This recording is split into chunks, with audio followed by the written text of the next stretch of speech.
Okay, a couple of days ago we had an update from Jon Spector, who is head of the Overwatch League. He likes to use the terminology used by Jeff Kaplan. I see that they've adopted that now. Hi, it's Jon Spector from the Overwatch League team. I see you. I see you copying Jeff. Anyway, he's given an update on the 2021 season, and a lot of it is as we expected, but they also dropped some interesting stuff as well. A lot of this had been rumoured, but I know this was a couple of days ago as well, and a bit late on the uptake, but I wanted to keep up with the transfers and everything, and that is my priority over this sort of thing, because this sort of thing is coming down the line. We know what's going to happen. Again, a lot of it is still up in the air due to the current world climate, which is going to have a massive effect on how this season will pan out in 2021, and with them being able to plan it for the entire season this time, it will mean that they will plan the season around it. And so even if we come out of the current world crisis, I suppose you could say, then it will still carry on as it was. It won't go back to homestands and things like that. So one thing that they pretty much basically confirmed is the fact that we will most likely not be getting homestands. Or if they do, they will be isolated to regions. Anyway, let's go through this in order because I've got an order. Believe it or not, I'm actually prepared for this video. It makes a difference. Anyway, he has confirmed that there will be a spring start for the Overwatch League in 2021. They are moving it backwards from February. We usually get a start in February. What he is citing here is the fact that they could have a lot more time to fully prepare for the season, an extra 2 months to be precise, if it is the April start date that has been rumoured. I don't know about that. I'm honest. I don't think they necessarily need those extra 2 months. I might be wrong. It's not going to be a thing of, oh, we'll postpone it 2 months and see if the world comes back to a place where homestands can be a thing. No, it's not going to be like that. So what makes me think Overwatch 2? It's a possibility. I'm just gonna hang that one out there. It's not certain. It's a possibility. And if so, the league would want to start on Overwatch 2 patch 0.1, whatever it's called. Who knows what the patch will be called? Probably 2.01 or something.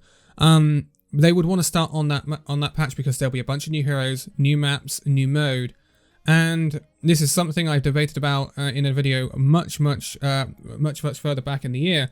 I personally don't think the Overwatch League will switch to that sort of thing in the middle of the season. That will be a wholesale switch.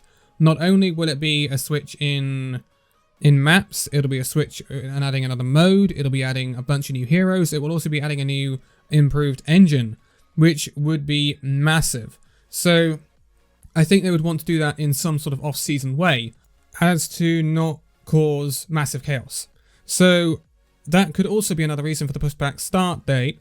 It will be very interesting though, and yeah, I still think there's other reasons as to, and not just, oh, we're pushing it back so we got a little bit of extra time. I don't think that's the full reason. I think they're keeping tongue-in-cheek about something else that's going on. Whether that be Overwatch 2 or whether it be something else, we don't know yet. I guess we will find out at BlizzCon Online, which will be coming up in a little bit later on in the video. Anyway, he did say for the format of 2021, it will be a tournament format once again. They will fully build the seasons around those tournaments like we saw in 2020.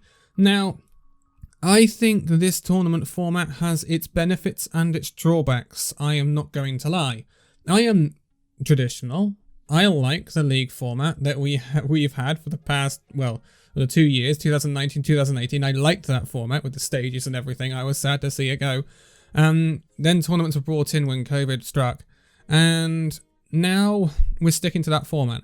The problem I have with tournaments is one team in particular, their reliance on wins garnered from tournaments, and then they don't do as well as they possibly could do in regular fixtures.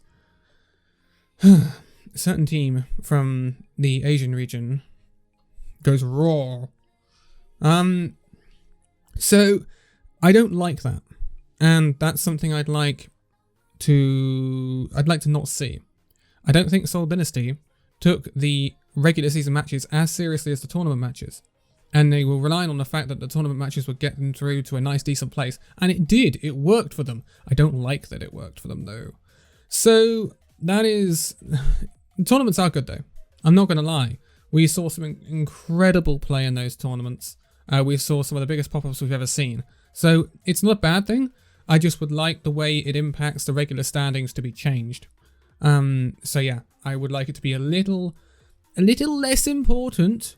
and a little less giving to those regular season standings in terms of wins given, so that it puts a little bit more emphasis on the fact of, well, we must win our regular season games. So, yeah. I don't want the regular season taken for granted, and then just concentration on tournaments put in, because that's not a league, that is a tournament. Anyway. Okay, 2 regions similar to 2020. That was very, very much expected. Due to safety, travel, and immigration concerns, it is not surprising. It is really not surprising that they've gone down this route. We are expecting it to be North America and APAC once again. However, these teams may move around in these regions. So then we're looking at, well, London Spitfire, for example, they've dropped all Koreans. Well, mostly, and they're still confused at the moment. But they're expected to go all European, all NA, all Western. So we are expecting London to probably move back to North America. However, teams going in other directions. When you look at Dallas Fuel is now all Korean. Will Dallas Fuel move to APAC and compete in APAC against the likes of Seoul Dynasty and Shanghai Dragons?